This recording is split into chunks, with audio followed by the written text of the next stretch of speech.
complejo principal de histocompatibilidad, o CPH, o también yo les decía que podría ser MHC, ¿no es cierto? El complejo mayor de histocompatibilidad. Les decía que existen dos tipos de moléculas, las tipo 1 y las tipo 2. El CPH tipo 2 fue el que analizamos la semana pasada y comenzaba con una célula fagocítica que podría ser denominada también como una célula APC, presentadora de antígenos. ¿Qué pasaba con esta célula APC? Mientras realizaba el proceso de fagocitosis, por ejemplo, de una bacteria, esa bacteria va a ser degradada y va a ser presentada en la superficie de la célula a través del CPH, entonces, tipo 2. ¿Ya? Las células fagocíticas, recuerden, podían ser células dendríticas, linfocitos B, neutrófilos o macrófagos. Esos son los 4 tipos de células fagocíticas. Lo que se iba a presentar en la superficie de la célula era un pequeño fragmento peptídico que denominábamos de aquí en adelante como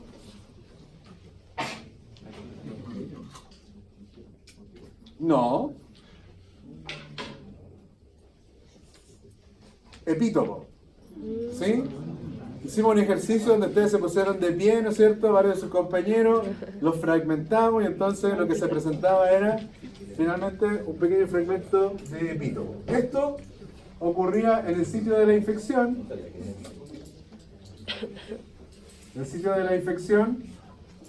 Y las células fagocíticas después se dirigen a donde están las células del sistema inmunológico, que son los linfonodos. Entonces ahora en el linfonodo iba a ocurrir la presentación del antígeno y en los linfonodos un tipo especial de linfocitos T se iba a encargar de reconocer esto. ¿Y quiénes reconocen el CPH tipo 2? Son los linfocitos T que se denominan como CD4. ¿Sí? Porque van a tener esta molécula de superficie también, que es la que reconoce específicamente al CPH tipo 2 de superficie. Estos linfocitos TCD4, una vez que han sido activados, generan copias de sí mismos, linfocitos T. Les decía que parte de estas células permanecen como células de memoria, en tanto que el resto de los linfocitos T evolucionan en linfocitos T que ahora llamamos linfocitos T colaboradores. ¿Por qué se llaman colaboradores? Porque en realidad van a ir a estimular ahora a los linfocitos B. Y esto ocurre porque los linfocitos T van a saber específicamente a qué linfocito B estimular, porque ellos también van a estar expresando el CPH tipo 2. ¿Sí? El mismo que estimuló este linfocito T va a estar siendo expresado por el linfocito B. Entonces cuando ocurre este reconocimiento, los linfocitos B también se activan. Esto significa que también realizan mitosis. Se generan copias primero de los linfocitos B, de nuevo se conservan células de memoria y sabemos que las células de memoria van a ir a descansar a la médula ósea. El resto de los linfocitos B va a evolucionar ahora a otro tipo de células, que son las células plasmáticas y que son las productoras de los anticuerpos. ¿Sí? Eso es básicamente, bien en resumen, lo que vimos en la clase anterior. ¿Ya? Muy breve, eso fue lo que nosotros describimos en la clase anterior. ¿Qué cosa hay que hacer notar aquí, chicos? Que las moléculas CPH tipo 2 son expresadas por las células fagocíticas. ¿Ya? Solamente estos 4 tipos celulares de nuestro cuerpo van a expresar entonces CPH tipo 2, van a ser capaces de estimular entonces los linfocitos T y esos linfocitos T después estimulan a los linfocitos B. ¿Qué va a pasar entonces con el otro tipo de moléculas, la CPH tipo 1? Yo les decía que quienes van a expresar el CPH tipo 1 son todas las células que sean nucleadas. Entonces aquí nos vamos a centrar. Vamos a pasar ahora a estudiar al CPH entonces tipo 1. ¿Qué va a ocurrir entonces con las células nucleadas? Va a ocurrir entonces lo siguiente. Cualquier célula de nuestro organismo puede ser víctima del ataque de un organismo de vida intracelular. Precisamente ahí nos vamos a centrar, en los organismos ahora de vida intracelular. Entonces, Supongamos la infección por un rotavirus. ¿Dónde va a ocurrir este tipo de infección? De nuevo en los enterocitos. ¿Ya? Entonces, supongamos que ha llegado el virus, el rotavirus. Lo que va a hacer el virus es ingresar dentro de la célula y va a comenzar a multiplicarse. ¿Ya?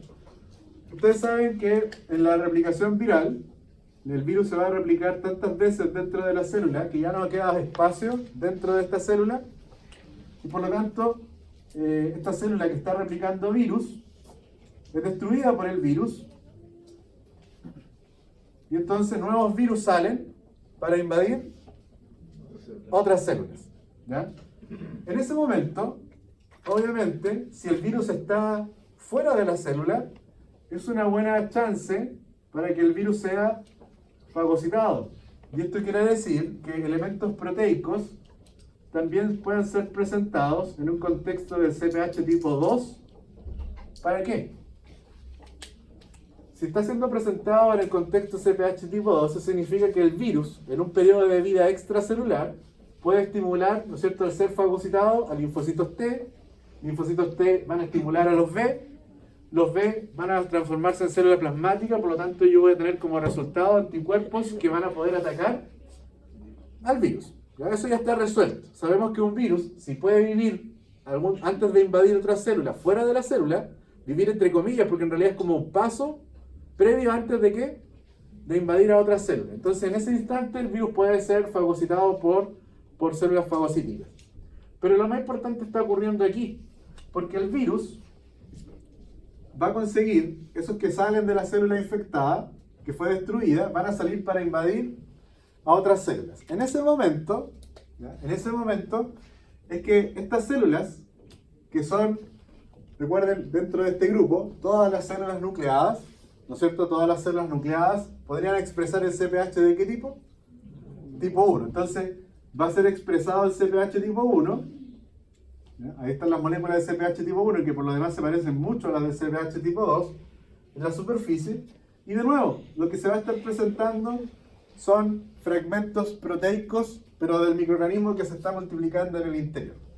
Esto es una señal para estimular a linfocitos T, la otra población de linfocitos T. Yo les decía la semana pasada, se lo adelanté, que existían dos poblaciones de linfocitos T. Uno ya la conocemos, que son los linfocitos CD4 que reconocen al CPH tipo 2, pero existe la otra población de linfocitos T, que son los CD8, que van a reconocer específicamente al CPH ¿de qué tipo? Al 1. ¿Ya? El asunto es que esta célula, de alguna manera, a través de la expresión del CPH1, está enviando como una especie de alerta al sistema inmunológico para decir, estoy infectado. ¿Sí? Esta célula está diciendo, estoy infectada, necesito que me destruyan. ¿Por qué? Porque si yo destruyo esta célula infectada, estoy destruyendo también a quién que está dentro multiplicándose, el virus. ¿Ya? El problema es que los linfocitos TCD8, ¿dónde están descansando estas células maduras? Están en los linfonodos. Entonces, ¿dónde está ocurriendo la infección en este caso? Estamos hablando del rotavirus. Esta es una infección que está ocurriendo particularmente en el intestino. Entonces, no hay ninguna chance desde que esta célula infectada se comunique ¿con quién? Con los linfocitos TCD8 que están, ¿dónde? Están en el linfonodo. No hay ninguna chance que eso ocurra. Esta célula no puede abandonar el tejido, porque si ustedes lo piensan, las células epiteliales están unidas por uniones de hendidura, ¿no es cierto? Estas conexiones densas, con la actina y los filamentos, está ahí fijada, no puede salir, no puede abandonar. ¿Ya? Pero recordemos esto, chicos. ¿Quiénes pueden expresar el CPH tipo 1? Todas las células nucleadas. Y resulta que estas células que nosotros ya conocemos son células nucleadas. Por lo tanto, son células que van a poder expresar tanto el CPH tipo 2 como el CPH tipo 1. Por suerte aquí en el intestino sabemos que existen las células M, que se van a encargar de traslocar el virus, pasarlo a la región del tejido conectivo, y aquí entonces ese virus va a poder ocurrir dos cosas. Hay células dendríticas que por un lado van a poder fagocitar al virus, si es que llega a este sitio, gracias a la célula M, Y si el virus es fagocitado, esto significa que ese virus va a ser presentado en un contexto ¿de qué tipo? ¿Qué contexto va a ser presentado aquí? Si esto es fagocitado, esto está conectado con el CPH tipo 2. Pero, ojo aquí, que el virus tiene una muy buena chance de no ser fagocitado, sino que el virus invadir esta célula dendrítica. Y eso es muy bueno que ocurra para el sistema inmunológico, porque esta célula dendrítica, cuando está fagocitando, ¿qué va a hacer? ¿Qué le había dicho yo que ocurría con esta célula dendrítica? Esta célula dendrítica se hace bolita, ¿y para dónde se va? ¿A dónde se va? A los linfonodos. ¿Para qué? Para enseñarle esta infección a las células del sistema inmunológico. Pero recuerden, si es una célula fagocítica va a estar expresando el CPH tipo 2, pero también tiene una buena chance de expresar entonces también, ¿a quién? Al 1. ¿Ya? Y eso es lo que vamos a ver. ¿Ya? Vamos a ver cómo se expresa el CPH tipo 1. Recuerden que acá también, ¿quién está expresando el CPH tipo 1 también? La célula que tiene la infección. Pero además lo está haciendo esta célula fagocítica que se puede movilizar desde el sitio de la infección, ¿hacia dónde? Hacia los linfonodos. ¿Ya? Entonces, vamos a hablar o vamos a considerar acá una célula fagocítica. Una célula fagocítica que va a expresar el CPH ¿de qué tipo? 2. Pero también tenemos que considerar esta célula fagocítica como una célula nucleada que va a estar expresando también el CPH tipo 1. Entonces, ¿qué va a ocurrir en el núcleo? Tienen que haber genes para la cadena alfa del CPH2. Tienen que haber genes, ¿para quién? Para la cadena beta del CPH tipo 2. ¿Y qué más tenía que haber acá en el núcleo? Un gen para la cadena invariante. Todo eso para que finalmente acá en la superficie de la célula fagocítica se exprese ¿qué tipo de CPH? El tipo CPH 2. Pero si esta es una célula nucleada, ¿ya? También tienen que haber genes para el CPH tipo 1. Y de nuevo, el CPH tipo 1 es una cadena, es una glicoproteína compuesta por cadenas alfa y por cadenas beta. Por lo tanto, aquí, en el núcleo de esta célula nucleada, tiene que haber un gen para la cadena alfa del CPH tipo 1 y un gen, ¿para quién? Para la cadena beta, también del CPH tipo 1. ¿Ya? El fenómeno de fagocitosis ya lo hemos descrito. ¿Ya? ¿Qué va a ocurrir con lo que es fagocitado? ¿Ya? En este caso, ¿qué es lo que estaría siendo fagocitado? El virus. ¿Ya? Entonces, se va a formar el fagolisosoma, se va a unir con el lisosoma que trae las enzimas digestivas, ¿se acuerdan o no? Entonces, el virus queda, ¿no es cierto?, fragmentado en los diferentes antígenos. ¿Qué va a pasar con el CPH tipo 2? Cuando sean transcritos estos genes, cuando se forman los ARN mensajeros de las cadenas alfa, beta, invariante, ¿qué va a pasar acá con esas cadenas? Se van a formar en el retículo endoplásmico. Ahí está la cadena alfa, la cadena beta. Y aquí, entre medio, me está acabando el color azul, va a quedar entonces, estabilizando la cadena alfa y beta, la cadena invariante. Entonces, esto va a ser llevado por una vesícula. Vamos a ir avanzando acá con la vesícula del CPH tipo 2, que llevaba la cadena invariante. Y en este tráfico de vesículas, todo esto podía fusionarse. ¿Qué le iba a pasar a la cadena invariante entonces con las enzimas? La cadena invariante iba a quedar degradada. Y aquí va a tener la posibilidad de que un fragmento proteico se uniera entonces a la molécula de CPH tipo 2. Entonces esta molécula CPH tipo 2, cuando llegue a la superficie, va a llevar un fragmento proteico del virus. Eso es lo que describimos la clase pasada. Eso me imagino que está clarísimo.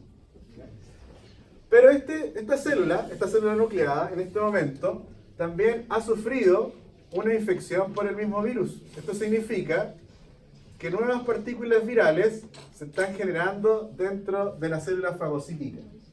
¿Ya? El virus se está creando aquí, se está formando. Entonces, ¿qué les va a pasar a estas proteínas del virus cuando se estén formando dentro de la célula nueva? Varias de estas proteínas, supongamos que aquí está solamente la cápside del virus, se está recién formando las proteínas virales. Varias de esas proteínas van a ser ubiquitinizadas. ¿Sí? ¿Habían escuchado ese proceso? Imagino que en biología celular sí lo habían escuchado. Se les va a adicionar una proteína, un fragmento de proteína que es la ubiquitina.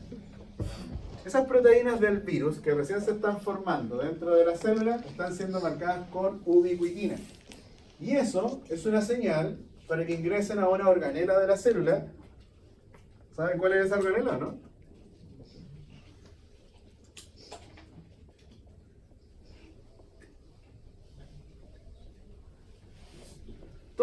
Todas las proteínas de una célula que sean marcadas con ubiquitina es una señal para que ingresen a una organela celular que se llama proteasoma, ¿ya? Que es un canal proteico que en el interior tienen enzimas. Entonces, todo lo que entra al proteasoma, cuando ingrese a este canal proteico, que es como una especie de tubería, ¿ya? Permiso, señorita.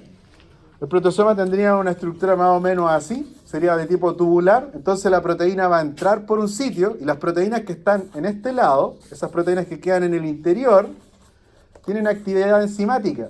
Por lo tanto, las proteínas ubiquitinizadas son marcadas para que ingresen al proteasoma y salgan entonces por el otro lado completamente degradadas. Entonces, las proteínas del virus, de este virus que se está formando en la célula huésped, van a ingresar por el proteasoma y van a salir como fragmentos proteicos. ¿Sí? De nuevo aquí. Van a salir entonces del proteasoma completamente degradados. ¿Qué va a pasar en el núcleo? Con las cadenas alfa y beta del CPH tipo 1 también se van a formar ARN de qué tipo? ¿Qué tipo de ARN? ARN mensajero, que va a ser traducido por los ribosomas cuando salgan al citoplasma, y entonces aquí, en el retículo endoplásmico, también se van a formar las cadenas alfa y beta, ¿de quién? Del CPH tipo 1. En cambio, el CPH tipo 2, ¿con quién salían ahí? ¿Quién estabilizaba las cadenas alfa y beta del 2? La cadena invariante. Entonces, por otro lado tenemos la infección viral. Proteínas virales son ubiquitinizadas, son degradadas por el proteasoma, y todo eso que sale del proteasoma van a ser transportados por una proteína que se llama TAP, ¿ya? Proteína asociada al proteasoma, en donde básicamente todo lo que salga del proteasoma va a ser incorporado ¿a dónde? Todos esos fragmentos que salieron del proteasoma son llevados al interior del retículo endoplásmico por la proteína TAP. Esta proteína que se llama así, por las siglas que significan proteína asociada ¿a quién? Al proteasoma. Entonces todos estos fragmentos proteicos son llevados de nuevo al proteasoma. En el proteasoma se encuentran con el CPH2 y CPH1 en formación. Pero todo eso que ha sido ingresado aquí no puede unirse al CPH tipo 2 porque ¿quién lo impide? La cadena invariante. Entonces, estos fragmentos proteicos tienen una chance de estabilizar la cadena alfa y beta, pero solamente del CPH tipo 1. ¿Ya? Entonces, esos fragmentos proteicos se van a unir acá al CPH tipo 1. Vamos a dibujar acá otra figura mejor porque ya utilizamos el rectángulo. Vamos a dibujar ese circulito ahí, que es un fragmento proteico, entonces estaría estabilizando las cadenas alfa y beta del CPH tipo 1. Como es una proteína de superficie, el CPH tipo 1 va a llegar a la superficie de la célula fagocítica, pero ahora expresando fragmentos del virus, pero ojo, ¿de dónde salía ese fragmento? ¿Fue fagocitado ese fragmento? No, es un fragmento del virus, de un virus que se está multiplicando dentro de esta célula. Por lo tanto, esta célula fagocítica va a llegar a los linfonodos expresando los dos tipos de CPH. el CPH tipo 2, ¿quién lo va a reconocer? Los linfocitos T, CD4. Pero el CPH tipo 1 ya no puede ser reconocido por los CD4. Va a ser reconocido cuando lleguemos a los linfonodos por los linfocitos T, CD8. Entonces, también estos linfocitos T, CD8 tienen el CTR, recuerden que esto es el complejo receptor de los linfocitos T, pero además tienen asociado acá la molécula CD8. Cuando esta célula fagocítica aquí llegue al linfonodo, entonces va a estar estimulando los dos tipos de poblaciones de linfocitos T. El CPH tipo 2 está estimulando los linfocitos T, ¿de qué tipo? CD4, pero también el CPH1 va a estar estimulando a los CD8. La historia de los CD4 ya la conocemos, está ahí resumida, ¿no es cierto? Yo creo que no es necesario volver a explicarla. De hecho ya lo hemos hecho en la clase. ¿Ya? ¿Cuál es la historia de los linfocitos T CD8? La célula fagocita acaba de estimular a un linfocito T que está maduro y se va a activar. ¿Qué significa la activación? Que este linfocito T hace mitosis, parte de estos linfocitos T queda como células de memoria y el resto de los linfocitos T va a evolucionar a linfocitos T que se conocen como linfocitos T citotóxicos. ¿Ya? Estos linfocitos T citotóxicos obviamente también están expresando ¿qué molécula aquí? El CTR. Por lo tanto, estos linfocitos T citotóxicos sí pueden movilizarse. ¿Dónde ocurrió esta activación, chicos? En el linfonodo. ¿Dónde se requieren las células? En el intestino. ¿Se acuerdan que había una célula infectada ya que la dejamos atrás hace rato? Que está expresando ¿qué tipo de CPH? Está expresando el CPH tipo 1. Este linfocito T citotóxico que ya fue activado puede viajar desde el linfonodo ¿hacia dónde? Hacia el sitio de la infección. ¿Por qué fue eso posible? El enterocito no se podía movilizar. ¿Quién le llevó la información a este linfocito T? Esta célula dendrítica, que cuando fagocitó se hizo bolita. ¿Y a dónde se fue? Se fue al linfonodo. Gracias a eso pueden activarse los linfocitos T citotóxicos y entonces ahora un linfocito T citotóxico va a ser capaz de reconocer esto, porque ¿qué es lo que trae en su superficie el linfocito T citotóxico? Primero trae un receptor de los linfocitos T, pero además es capaz de reconocer al CPH tipo 1 porque también trae acoplada en su superficie la molécula CD8. Ahora, ¿para qué es necesario que ocurra esto? Estos linfocitos T citotóxicos, ¿ya? Estos linfocitos T citotóxicos son células que van a venir a destruir a la célula infectada. ¿Cómo lo van a hacer?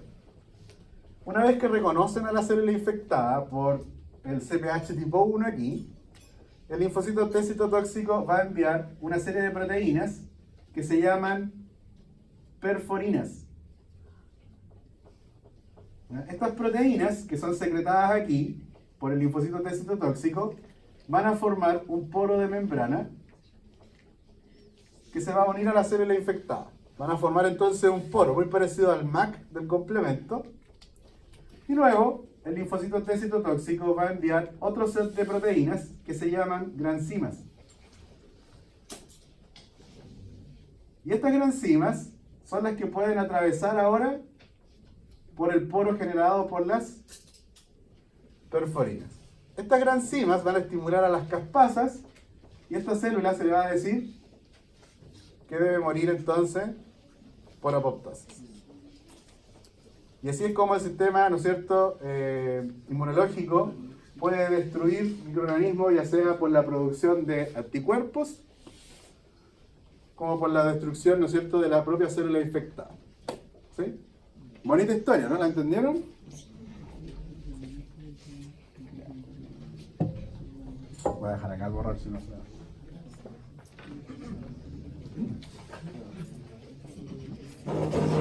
¿Terminamos de digerirlo, chicos? Tenemos que avanzar.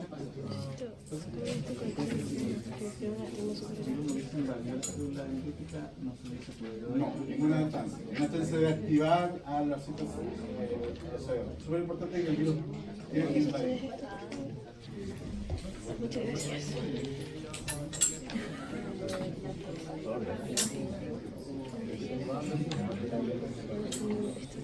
Ya. El compañero acá, chicos, me hace una pregunta. Si hay un límite de destrucción. Este daño que hace el linfocito T CD8, el citotóxico, se llama beso de la muerte. ¿Ya? ¿Por qué se llama así? No es un mal término, chicos, porque en realidad el linfocito T CD8 le envía estas perforinas y enzimas solo a la célula que está enviando la señal. No es aleatorio, es súper específico. Recuerden que una de las características del sistema inmune adquirido es su especificidad. Entonces, de hecho, el beso es como un touch and go. ¿Sí? ¿Por qué? Porque el CD8 reconoce, libera las proteínas y se va. ¿Sí? Y se olvidó de la célula, nunca más llamó. ¿Ya? Pero eso porque el soldado que arranca sirve para la otra guerra. ¿Por qué? Porque, chicos, recuerden que una vez que se activó esto demoró bastante. ¿Y los rotavirus qué te hicieron con las otras células? Hay varios enterocitos que también están infectados, por lo tanto este CD8 no se puede quedar aquí con ella. No puede restablecer una relación monogama con esta célula. Tiene que ir, ¿no es cierto?, a destruir a todas las que estén infectadas. ¿Sí?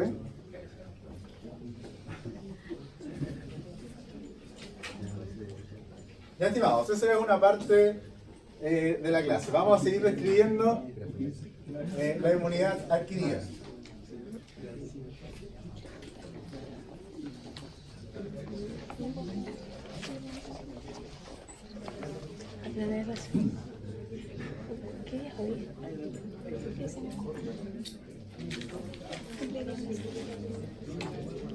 Hasta el momento, chicos, habíamos descrito el sistema inmunológico en dos tipos.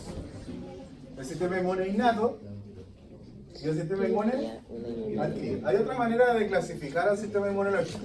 ¿Ya? Las respuestas, ¿ya?, las respuestas del sistema inmune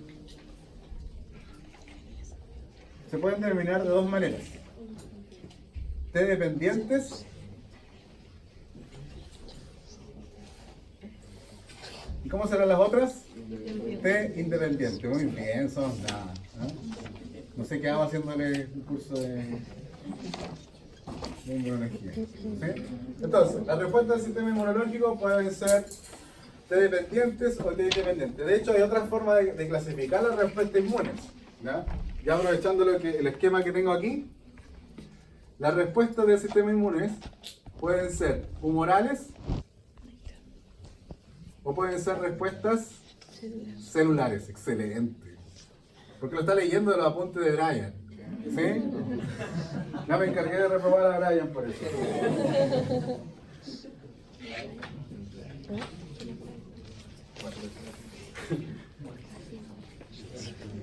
Simpático el Brian, estaba todo preocupado. Ustedes le dijeron que había dicho eso, son unos sapos. ¿Ah?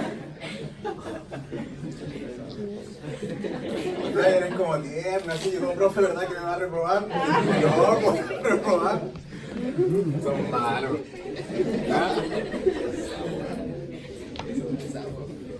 Ya. El sistema inmunológico entonces produce respuestas humorales y tiene que ver con esto. ¿Con la elaboración de qué cosa? De anticuerpos. ¿Ya? Cuando hablamos de una respuesta de tipo humoral, entonces estamos identificando la producción de anticuerpos. Y la respuesta de tipo celulares, básicamente tiene que ver con la producción de qué cosa? De los linfocitos T citotóxicos. ¿Por qué se llaman respuestas celulares? Porque el linfocito T citotóxico es una célula que va a ir a destruir otra célula. Excelente. ¿Ya? Esa clasificación es muy fácil. Vamos a hablar ahora de otro tipo de respuestas que se llaman respuestas T dependientes y respuestas T independientes.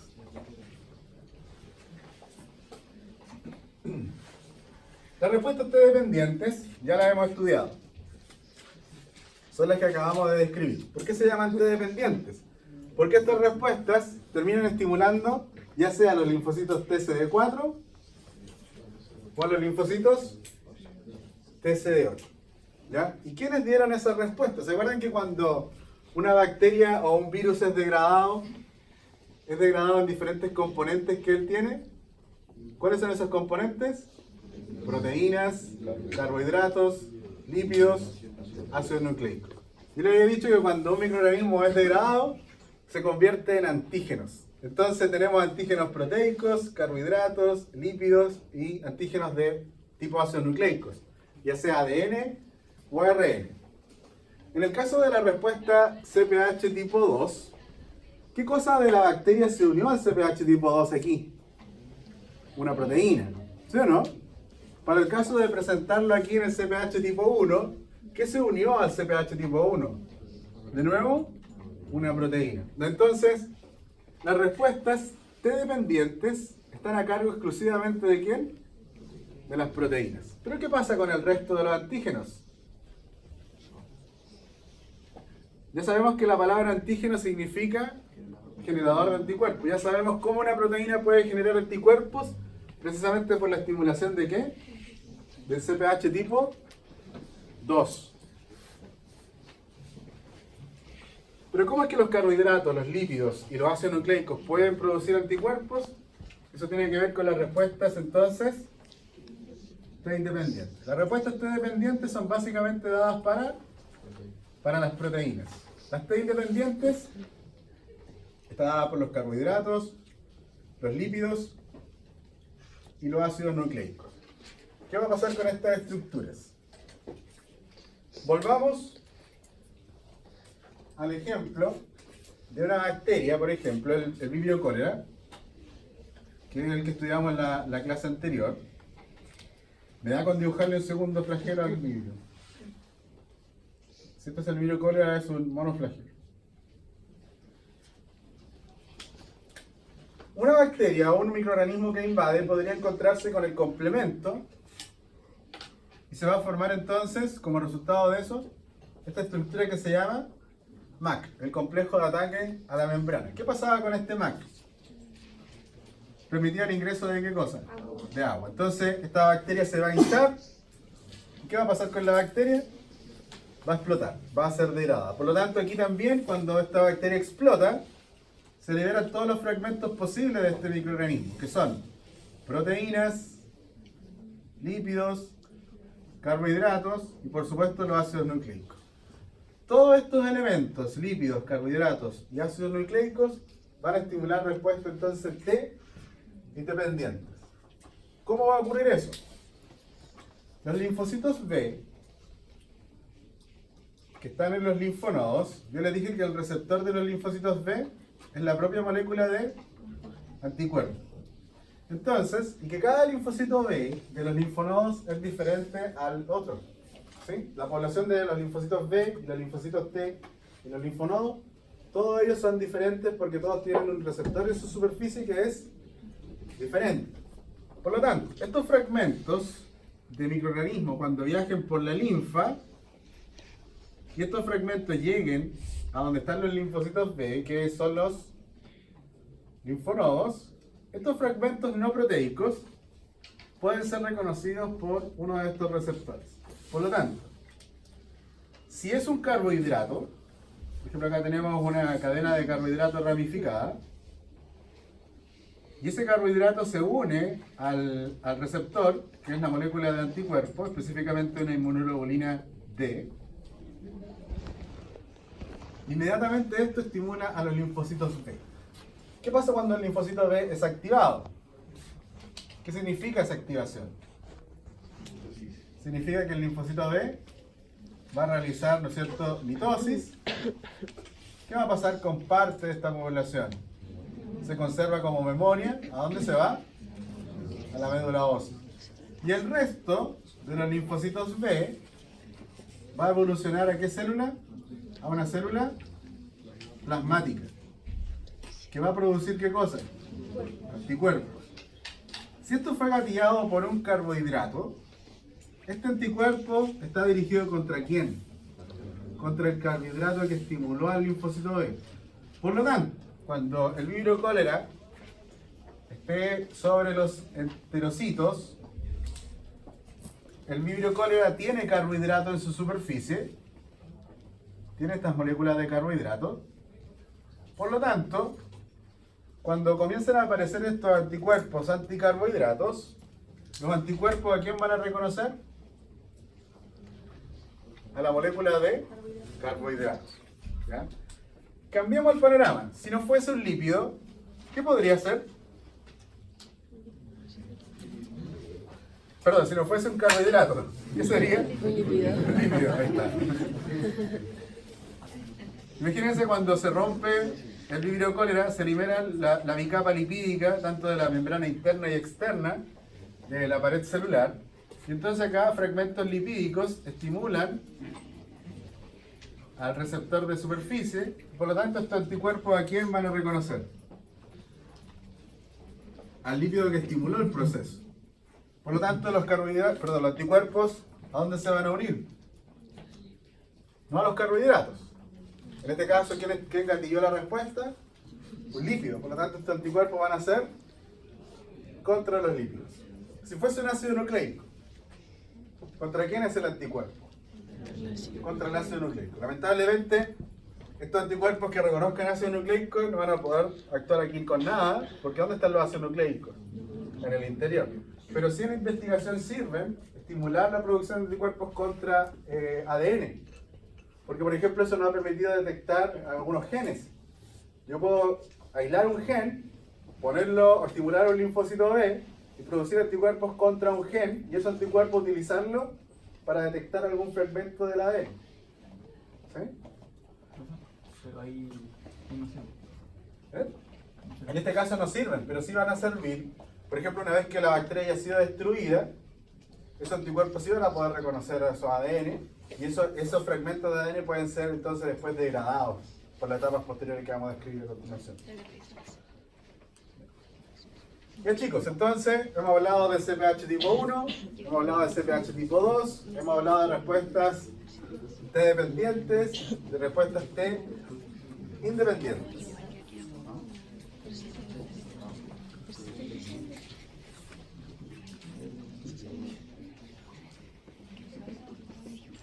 La próxima semana voy a pegar. Nos vamos a referir entonces ahora a la molécula del anticuerpo. ¿Ya?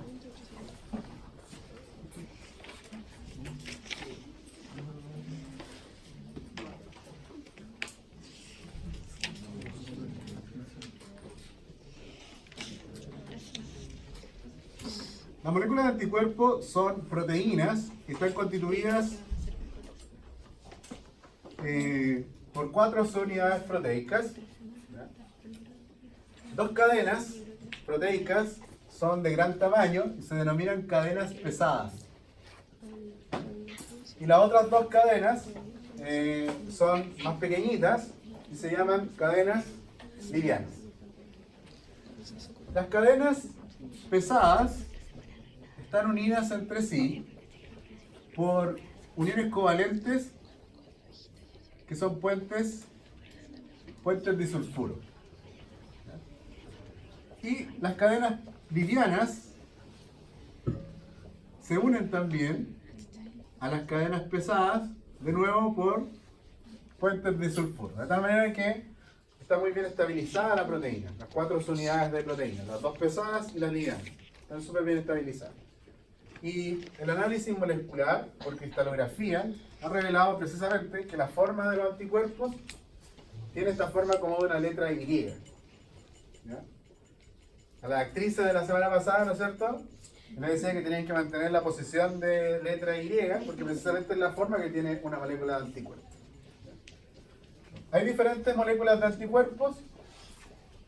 Un sinónimo de anticuerpo es la palabra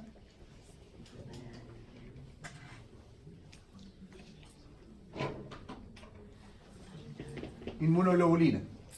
Las siglas IG. Entonces existen 5 inmunoglobulinas diferentes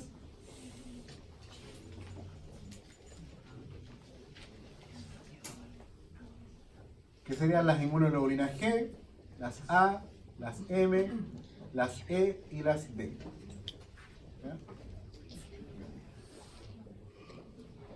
Las inmunoglobulinas G son las más pequeñitas. Son las más pequeñitas, son las que predominan en el suero o el plasma de la sangre. Y por ser las más pequeñitas, son las que pueden atravesar la placenta. De tal manera que durante el embarazo, durante la gestación, la madre va a heredar inmunidad al feto a través de inmunoglobulina G. Cuando hay diferencia en el factor RH, obviamente también son las IgG las que van a causar daño en el feto, o sea, hay incompatibilidad de grupo. ¿Ya? Las inmunoglobulinas A son dímeros. Son dímeros de estas moléculas de anticuerpos. Se unen a una cadena J, J por join en inglés, que se traduce por unión. Entonces esta cadena J es la que mantiene unidas estos dos monómeros. Y la inmunoglobulina A es una inmunoglobulina secretora. Entonces va a estar presente en las cavidades de nuestro cuerpo, va a estar presente en la saliva, en la mucosa gástrica, en la mucosa del intestino, también en el aparato genitourinario. La inmunoglobulina que va a predominar ahí en estas cavidades es la inmunoglobulina de tipo A, pero también es la que va a estar presente en la leche materna. Como es una inmunoglobulina que se va a secretar, también la vamos a encontrar ahí. Por lo tanto, también la madre al infante va a transmitir inmunidad a través de inmunoglobulina de tipo A. Las IgD, ya se las mencioné, porque la inmunoglobulina D es la única que tiene un sitio para insertarse, ¿no es cierto?, dentro de la membrana plasmática y permanecer también acá dentro del citoplasma.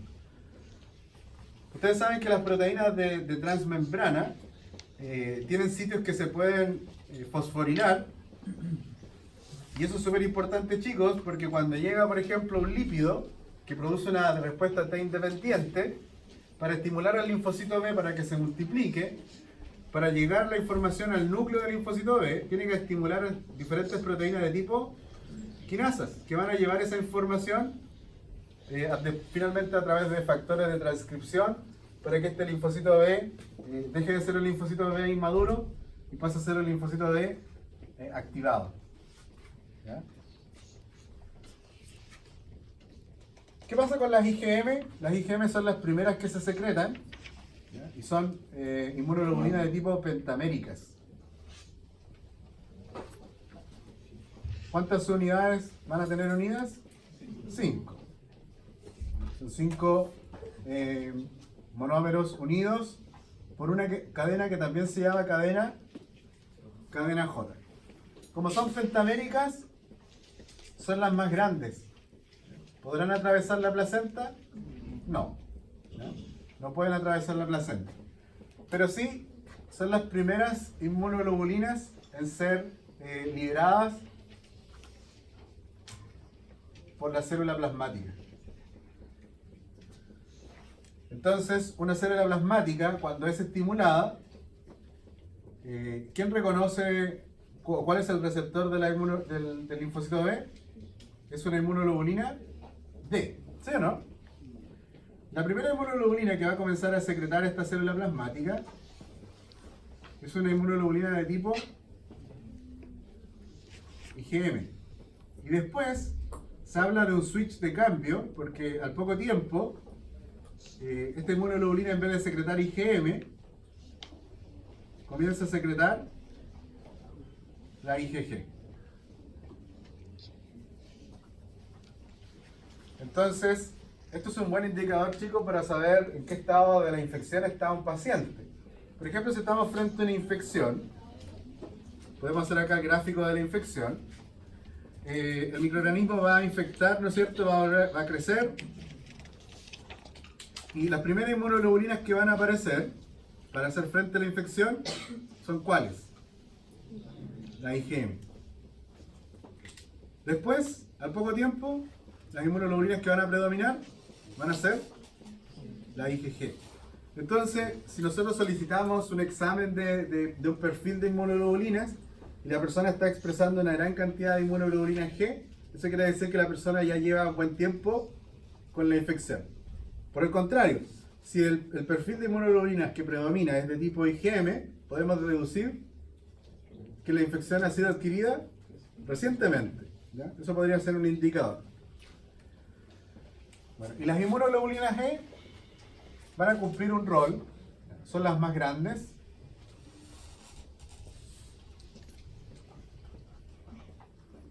Son las de mayor tamaño. En cuanto al monómero, ¿sí? Lo exageré, la IgM sigue siendo más grande, pero si lo consideramos como monómero va a ser la más larga, ¿sí? Todavía la IgM es la más grande, ¿ya? La IgE entonces nos va a defender contra los helmintos y son las responsables de gatillar los fenómenos de alergias que vamos a ver en un instante. Recuerden que para la defensa de los helmintos esto está relacionado con los eosinófilos y para las alergias con los basófilos. Ya vamos a ver eso, chicos, en un instante. Estimado, necesito pizarra. ¿Van a sacar fotos o no? ¿O borro no?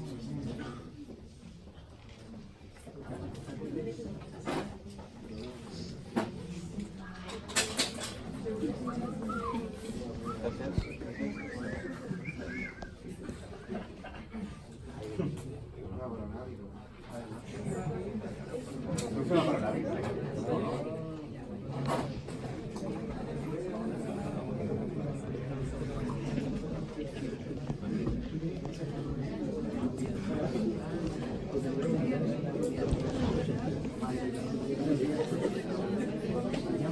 Chicos, ¿alguna duda con esto? Antes de borrar, si no...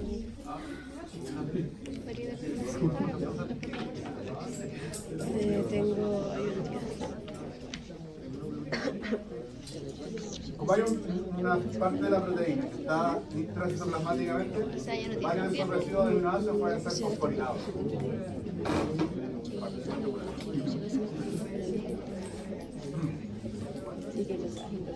¿Digas que no?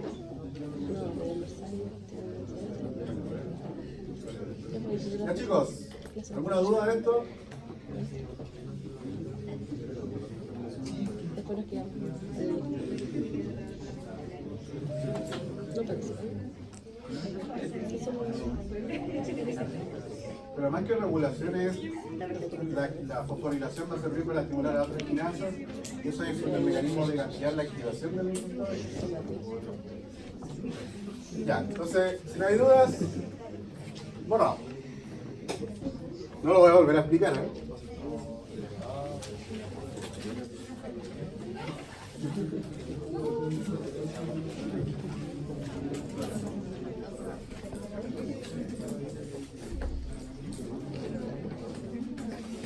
Yo tengo hambre y tengo las patitas súper heladas, congelados. Ando con una toalla. Todo, está todo. Ya.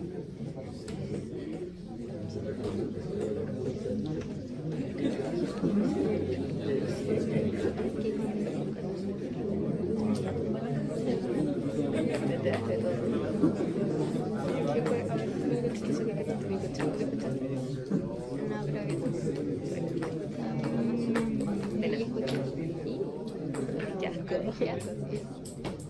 Ya.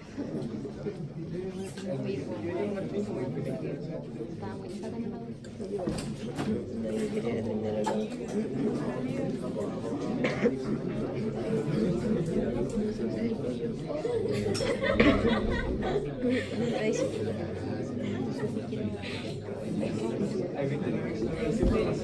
yo no sé si me sentía mal. Ya, acompañe. Ya chicos, cuando se descubrió por primera vez esta molécula de anticuerpo, que yo les decía que tiene la forma como una letra Y, se trata de caracterizar la molécula y una manera simple de caracterizar la molécula es aplicar tratamientos con enzimas. ¿Ya? Como es una proteína, algunas enzimas pueden degradarla y entonces un tratamiento enzimático llevó a la formación de dos fragmentos. ¿Ya? Uno de los fragmentos, como ustedes lo pueden visualizar, después de ese tratamiento enzimático, contiene tanto cadenas pesadas como livianas. Y el otro fragmento, después del tratamiento enzimático, solo va a contener, ¿qué cosa? Cadenas livianas. Entonces, en uno de los primeros ensayos,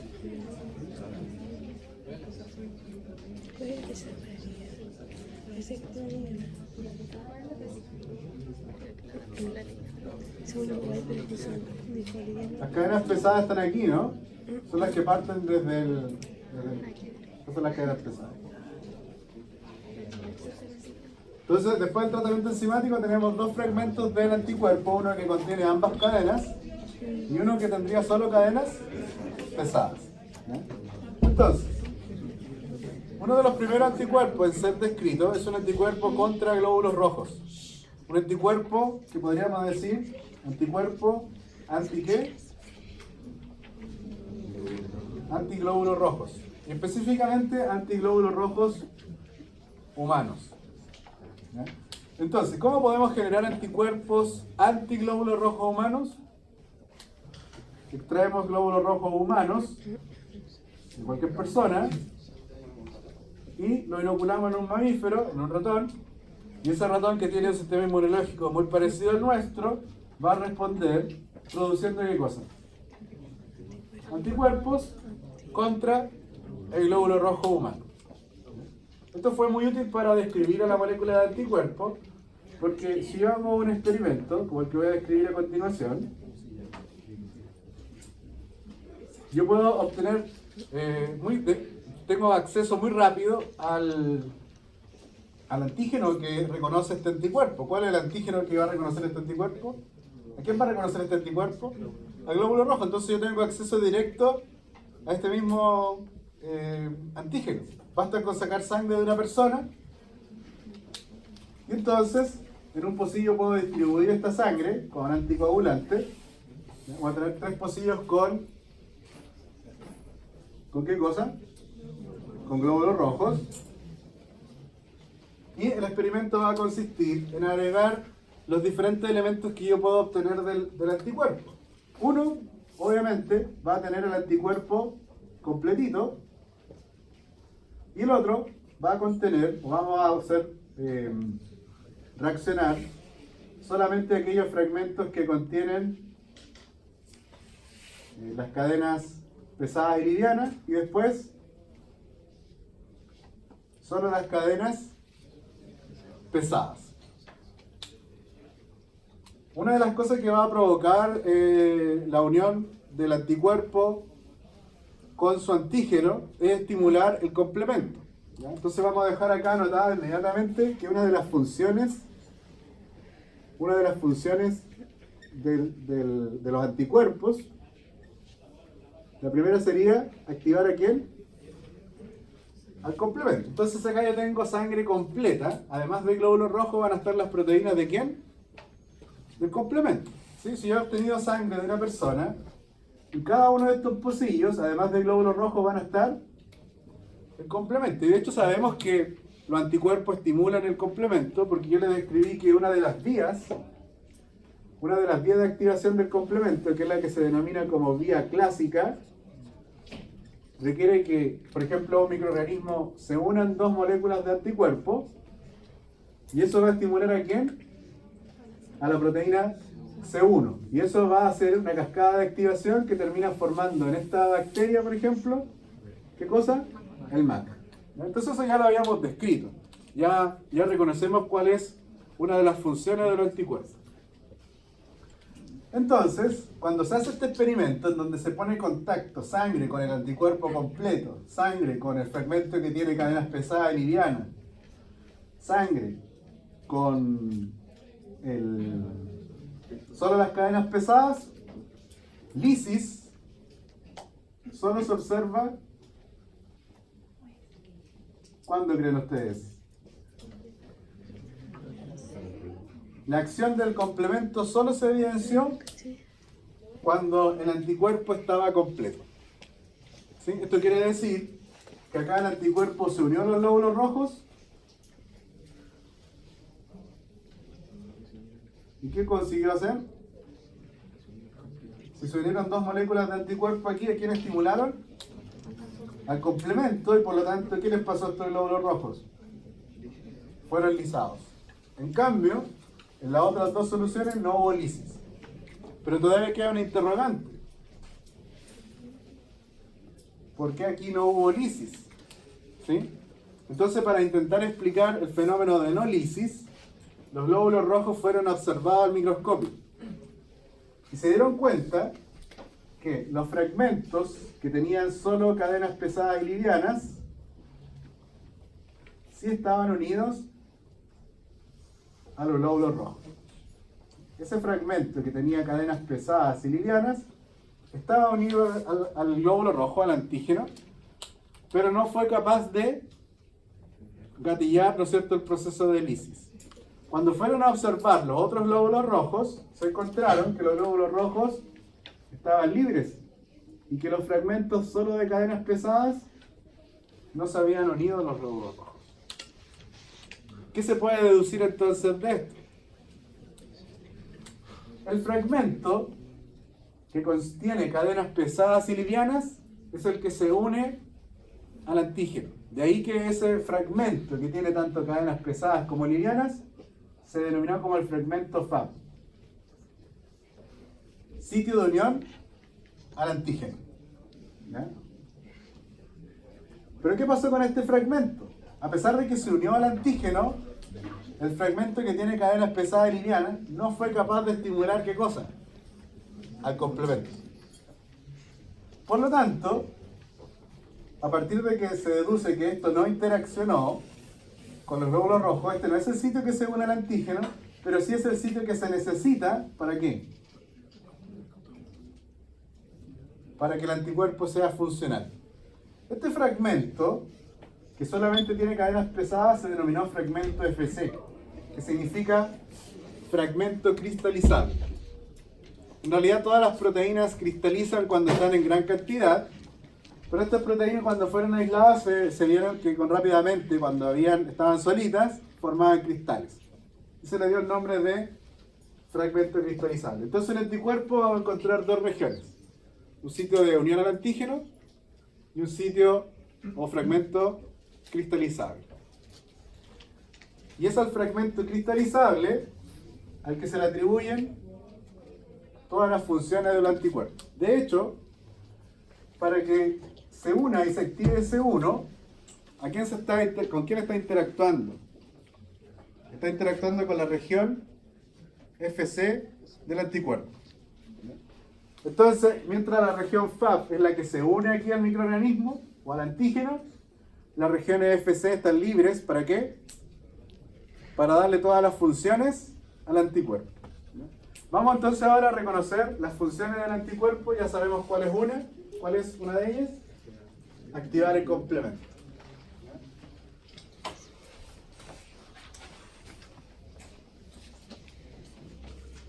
Segunda función.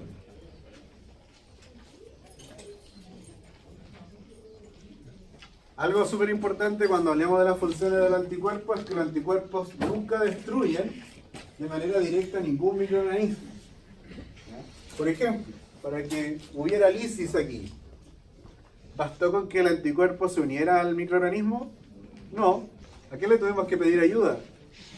Al complemento. Entonces el que destruyó el microorganismo no fue el anticuerpo, sino que fueron aquí las proteínas del complemento. Segunda función es el fenómeno de opsonización.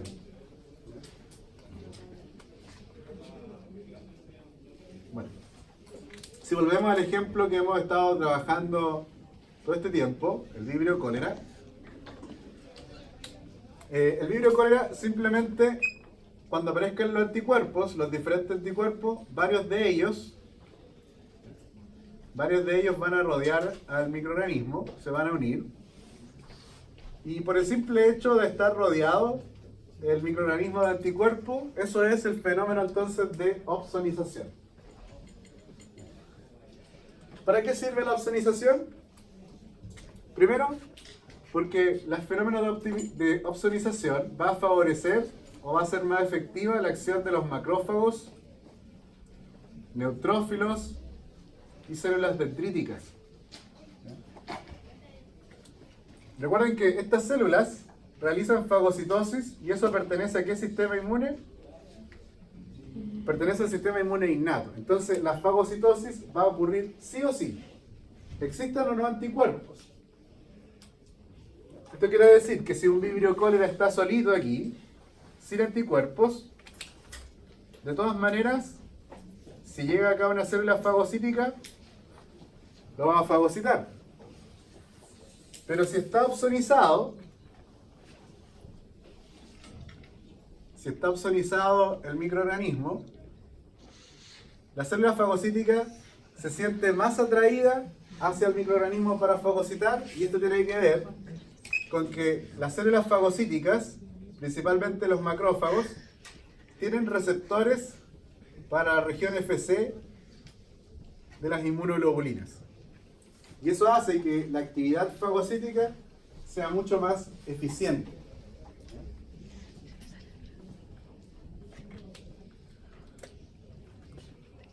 Otra función de los anticuerpos es la neutralización. Ya vimos que la primera era activar ¿qué cosa? El complemento. La segunda fue la opsonización. La tercera es la neutralización.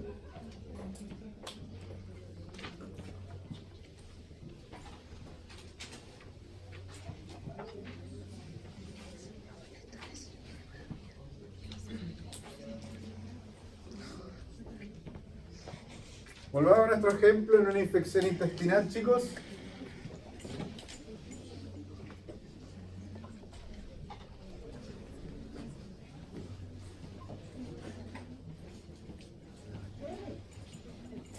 En el caso de una infección intestinal, por ejemplo, por el vibrio cólera lo que va a requerir es adherirse a los enterocitos. Por lo tanto, en la superficie del vibrio cólera tienen que haber proteínas que le permitan interaccionar ¿con quién? Con los enterocitos, para permanecer unidos a ellos. Y también el vibrio cólera está secretando toxinas, y las toxinas, para tener el efecto, tienen que ingresar. Por lo tanto, si este vibrio cólera y las toxinas son fagocitadas, esto quiere decir que la célula presentadora de antígenos va a estimular ¿a quién? A los linfocitos T. El linfocito T va a estimular ¿a quién? A un linfocito B. Y ese linfocito B va a madurar ¿en qué cosa? En una célula plasmática. Entonces, si lo que fue reconocido fue el propio vibrio cólera, los anticuerpos aquí, ¿contra quién van a ser dirigidos? Contra el vibrio cólera. Por lo tanto, aquí podrían aparecer anticuerpos contra estas proteínas de superficie, y estos anticuerpos van a bloquear que el vibrio cólera se pueda unir ¿a quién? A los enterocitos. Van a evitar entonces que el vibrio pueda adherirse a las células. Eso ya es un fenómeno de neutralización. Ahora, si lo que fue fagocitado fue no el vibrio cólera, sino que fue la toxina, ¿qué va a pasar?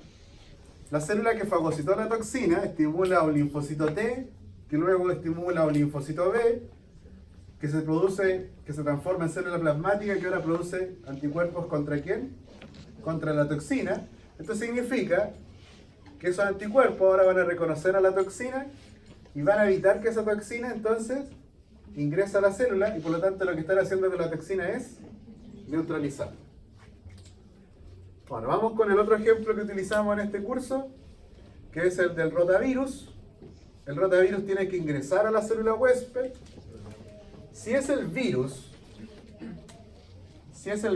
el que fue fagocitado, esto significa que al final del proceso van a aparecer anticuerpos ¿contra quién? Contra el virus. Por lo tanto, los anticuerpos van a opsonizar al virus. ¿Y qué estarían haciendo entonces con el virus? Lo están neutralizando. ¿Para qué? Para evitar ¿qué cosa? Que el virus ingrese dentro de la célula. Ya chicos, vamos con la cuarta función.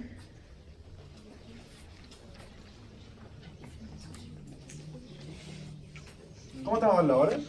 Corre, corre, corre, corre. Me quedan 10 minutos, chicos. Sí. Yo pensé que estaba bien.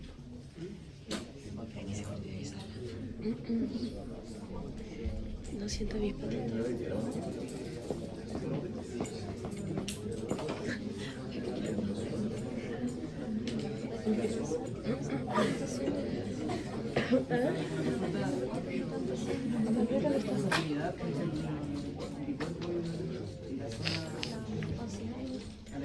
¿A qué hora te quedaste dormida? Porque no sabía que estábamos hablando con el grupo. A la proteína que gatilló todo el proceso.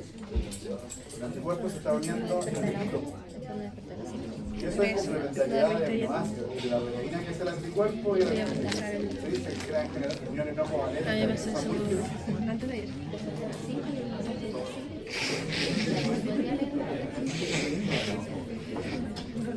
Leí el mensaje en la Secret, leí la página y no me acordaba de nada.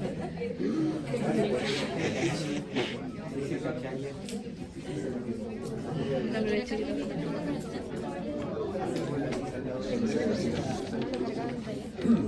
hace muy raro. Ya, chicos, la cuarta función del anticuerpo se denomina citotoxicidad mediada por anticuerpos. Una de las infecciones que puede sufrir nuestro organismo es una infección por el miltos, por ejemplo el Ascaris lumbricoides. El Ascaris es un parásito que puede llegar a medir 45 centímetros de largo. Habita en el intestino y una de las células que se va a hacer cargo o va a intentar de alguna manera hacerse cargo de esta infección son los eosinófilos. ¿Ya? Las solitarias, las lombrices solitarias son también gusanos que pueden medir metros. ¿Ya? El Ascaris solo 45 centímetros. Entonces, el eosinófilo, recuerden que esta célula de la sangre que tiene gránulos eosinófilos y que en ningún caso una célula que apenas mide 7 micrómetros podría fagocitar a un parásito de 45 centímetros, no tiene ni una chance ahí de competencia. Pero alguien tiene que estimular a los eosinófilos. Y resulta que el parásito cuando está viviendo en el intestino, el parásito está luchando con los movimientos peristálticos. Por un lado, los movimientos peristálticos están haciendo que se abandone el intestino. El parásito, ¿qué va a estar haciendo? Tratando de mantenerse en el intestino. Por lo tanto, hay roce y algunas células del parásito se pueden perder por un proceso de descamación. Y entonces esas células del parásito sí podrían ser fagocitadas por neutrófilos o macrófagos, qué sé yo, ¿ya? Sí podrían ser fagocitadas y por lo tanto estas células ser llevadas a los linfonodos y estimular a los linfocitos T, que luego estimulan ¿a quién? A los B, y los B se transforman ¿en qué cosa? En células plasmáticas. ¿Qué producen las células plasmáticas? Anticuerpos. Entonces, ahora sí, gracias a que pudieron ser fagocitadas células del parásito, aparecen anticuerpos ¿contra quién? Anticuerpos contra proteínas del parásito. Entonces los anticuerpos van a comenzar a llegar y los anticuerpos que se producen contra el parásito son de tipo inmunoglobulinas E. Entonces, resulta que las células que son los eosinófilos tienen receptores para la región FC de las inmunoglobulinas E. Vamos a escribir así mejor. Receptores para la región FC de las inmunoglobulinas E. Entonces ha ocurrido esta interacción. El parásito representa ¿qué cosa? El antígeno. La inmunoglobulina es, ¿qué es lo que es? Es el anticuerpo. ¿Y qué es lo que tiene el eosinófilo en su superficie? Un receptor. Cuando ha ocurrido esa interacción entre el antígeno, el anticuerpo y el receptor, los gránulos de los eosinófilos son liberados. Entonces, el eosinófilo comienza todo este proceso de desgranulación y lo que está liberando el eosinófilo con esto son las enzimas que van a ir a intentar hacerle algún daño a este parásito. ¿Sí? Esa es una de las citotoxicidad mediada por anticuerpos. Sí, sí es efectivo, pero piense usted que cuánto se va a demorar un parásito al ser destruido. Y por lo general las infecciones no están causadas por un parásito.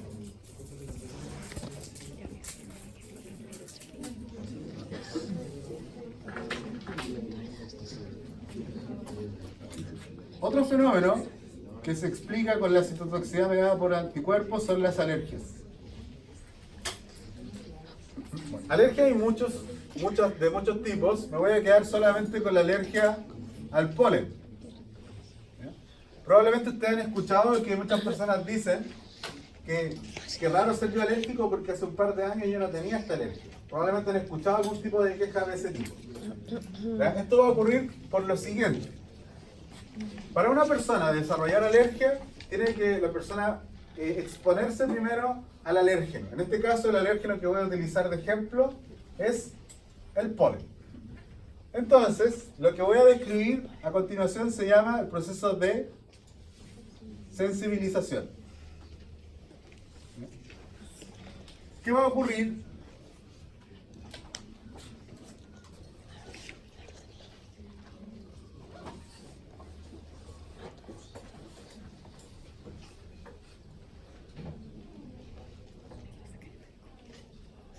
¿Qué va a ocurrir? Los mastocitos, que están en diferentes lugares de nuestros tejidos, y los basófilos, que están en la sangre, son estas células que tienen gránulos ¿de qué tipo? Gránulos basófilos. Entonces, mastocitos en los tejidos, basófilos en la sangre, son células, ambos tipos celulares, que tienen también receptores. ¿Para quién creen ustedes? Receptores para la región FC de las inmunoglobulinas E. Entonces, cuando una persona en una temporada, por ejemplo, de primavera, se expone por primera vez al polen, va a ocurrir lo que ya conocemos. El polen va a ser fagocitado. Ese polen va a ser presentado en los linfocitos T. El linfocito T va a estimular a un B. Y el linfocito B se va a transformar en ¿qué cosa? En una célula plasmática que produce anticuerpos ¿contra quién? Contra el polen. Pero cuando terminó este proceso, probablemente ya terminó la temporada de primavera. Pero el problema es que ya se formaron las inmunoglobulinas E, y las inmunoglobulinas E ya están adosadas en los receptores, tanto de los basófilos, como ¿de quién? Como los de los mastocitos. Ahí terminó la etapa de sensibilización. La próxima temporada de primavera, la persona se va a exponer de nuevo al polen, y el polen ya no va a ser reconocido por las células, sino que el polen llega directamente aquí, porque esa es la región FAB. Fíjense que lo que quedó unido al receptor, ¿cuál región es? Es la región FC. Por lo tanto, la región que reconoce al alérgeno está libre. Por lo tanto, de nuevo, tengo acá un antígeno, que en este caso es el alérgeno. ¿Con quién se unió? Con el anticuerpo. ¿Y ese anticuerpo con quién está interactuando? Con el receptor. ¿Qué creen que va a pasar con los gránulos de los basófilos mastocitos? Los gránulos comienzan a ser liberados, y el principal contenido de los gránulos es la histamina. La histamina es responsable de todos los fenómenos que explican la alergia. ¿Ya chicos? Y la última función del anticuerpo es una que se llama precipitación.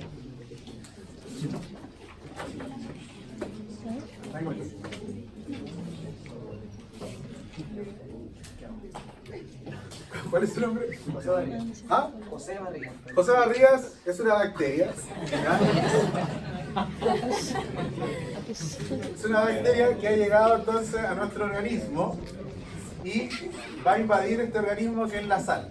Como esta bacteria no tiene flagelos, es inmóvil, la única manera de poder llegar a otro sitio de este tejido es dividiéndose. Por lo tanto, se va a sufrir fisión binaria. Va a sufrir fisión binaria y se va a ver transformado en otra bacteria. ¿Sí? Entonces, esas dos bacterias van a seguir creciendo.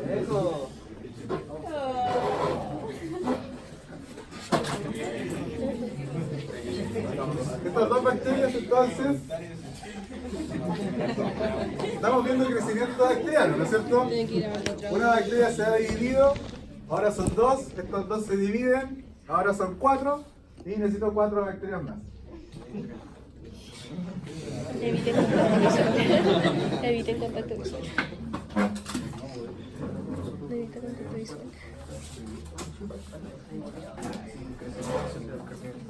Sí.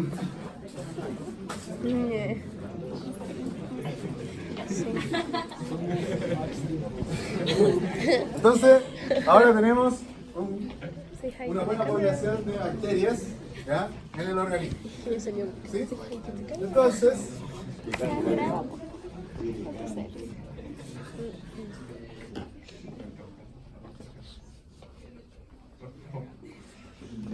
Yo estoy con la mantita. Hay que evitar contacto visual. señorita, venga.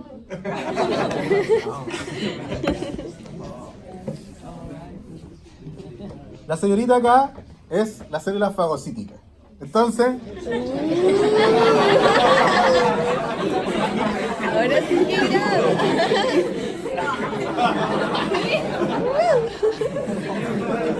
tenemos una infección bacteriana que comenzó bien puntual en el tejido, y la infección, para avanzar en el tejido, ¿qué hizo? La bacteria comenzó a multiplicarse hasta llegar hasta aquí. Entonces, tenemos esta pobre célula fagocítica que tiene que fagocitar todas estas bacterias. Pero como es parte de la inmunidad innata, ella no tiene más ayuda que simplemente ella misma, por lo tanto se va a comer a la primera bacteria. Una vez que termine de comerse esta bacteria, ¿qué va a hacer? Se va a comer a la segunda. Una vez que termine con la segunda,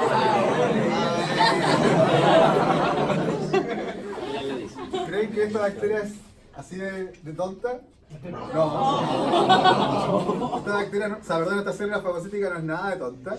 Una vez que se haya comido a la primera, es una célula presentadora de antígenos, por lo tanto va a ir ¿a dónde? Va a ir al linfonodo. ¿Va a estimular a quién?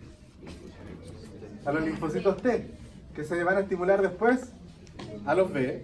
Los B se transforman en células plasmáticas, y las células plasmáticas producen ¿qué cosa? Anticuerpos. Necesito anticuerpos. Venga. Punto. No, porque me voy a perder. Llegaron los anticuerpos.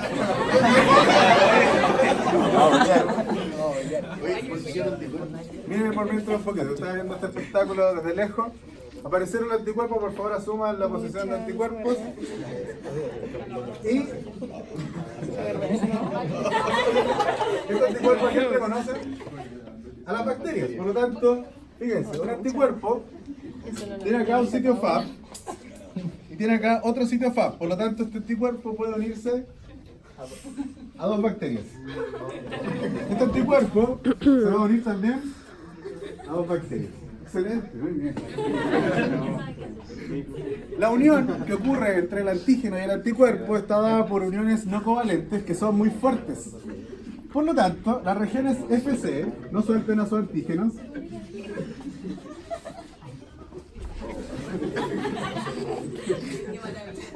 ¿Qué pasó con los anticuerpos? Precipitaron a todos los antígenos que tenían